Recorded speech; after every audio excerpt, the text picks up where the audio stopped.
আজকে চলে এসেছি রিনার রান্নাঘরে নতুন একটা রেসিপি নিয়ে। আমের আমসত্ত্ব বানাবার জন্য আমটা পেস্ট করে নিয়েছি, আর চিনি নিয়েছি, ফুড কালার নিয়েছি, লবণ পরিমাণ মতন লবণ নিয়েছি। এই চারটে উপকরণ দিয়ে আমি আমসত্ত্ব বানাবো। কড়াইতে চিনি দিয়ে দিচ্ছি, প্রথমে সামান্য জল দিয়ে দিচ্ছি, চিনি গলে যায়।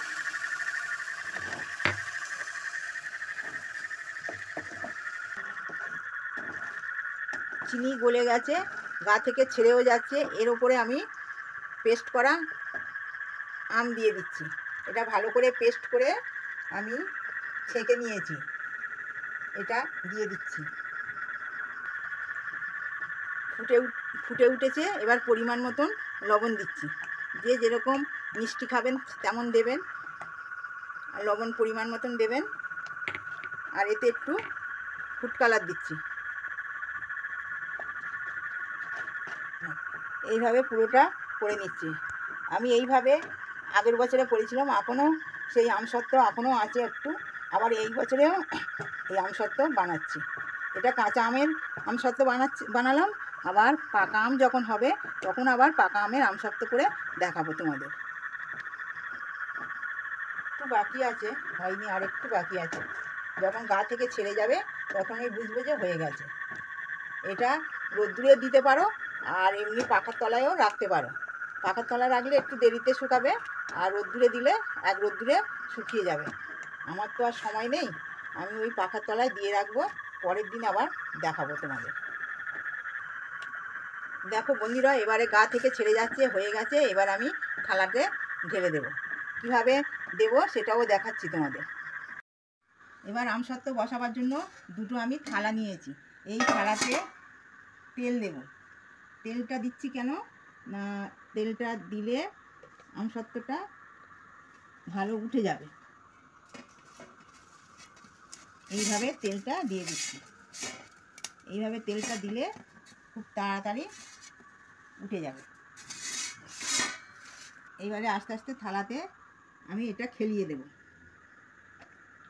এখন আম সস্তা, এই সময় আমসত্ত্ব, আমের আচার সব কিছু করা যায়।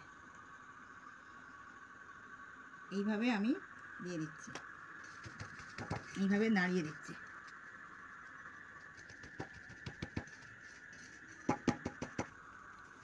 দেখো, এটা আমি চারিদিকে খেলিয়ে দিয়েছি, একদম সমান হয়ে গেছে। কত সুন্দর হয়েছে দেখো। এটা আমি একদিন রেখে দেব, পরের দিন এরমভাবে বাড়িতে তৈরি করবার চেষ্টা করবে। কিন্তু তোমরা খুব কচি আম নেবে না, আমটা ডাঁসা হলে তবে আমসত্ত্ব করবে, তবে ভালো হবে। বন্ধুরা দেখো, আমি 2 থেকে 3 দিন রোদ্দুরে ভালো করে ভালো করে রোদ্দুরে এই আমসত্ত্বটা শুকিয়ে নিয়েছি। এবার আমি দেখাচ্ছি কিভাবে এটাকে তুলবো। একটা ছুরি নিয়েছি, ছুরির সাহায্যে এই ধার থেকে আগে আস্তে আস্তে আস্তে আস্তে করে আমি ছাড়িয়ে নিচ্ছি। এইভাবে আমি ছাড়িয়ে নিচ্ছি।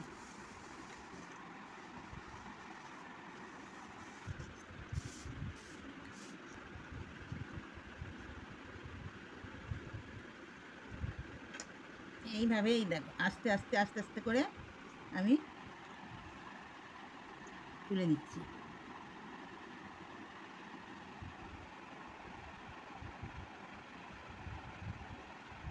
কত সুন্দর হয়েছে দেখো, কত সুন্দর হয়েছে। এবার এটাকে আমি কাটবো। কিভাবে কাটছি দেখো, এইভাবে এইভাবে আমি কেটে নিচ্ছি। কত সুন্দর হয়েছে।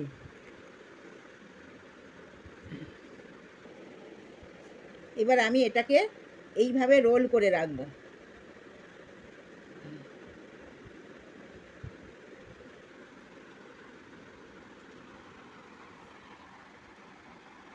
দেখো বন্ধুরা, কত সুন্দর হয়েছে। দোকানের থেকে কোনো দিকে কমতি নয়। এটা একভাবে রেখে দেবো সারা বছরের জন্য, সেটাও আমি দেখিয়ে দিচ্ছি। দেখো বন্ধুরা, এটা একটা র্যাপ পেপার। এই র্যাপ পেপারে আমি মুড়ে রেখে দেবো সারা বছরের জন্য। এইভাবে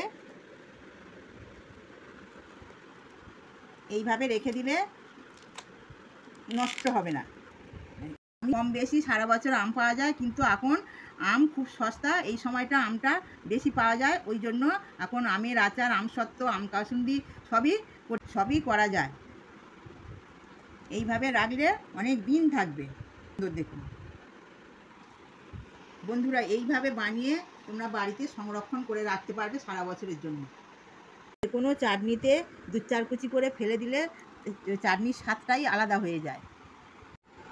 একই পদ্ধতিতে পাকা আমের আমসত্ত্বও বানিয়ে নিলাম। এটা পাকা আমের আমসত্ত্ব, এরমভাবে মুড়ে রাখছি।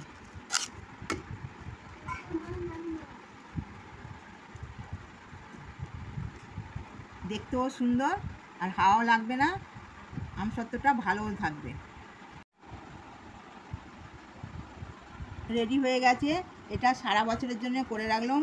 যদি ভালো লেগে থাকে লাইক, কমেন্ট আর শেয়ার করে দেবেন। দেখা হচ্ছে পরবর্তী রেসিপির সাথে।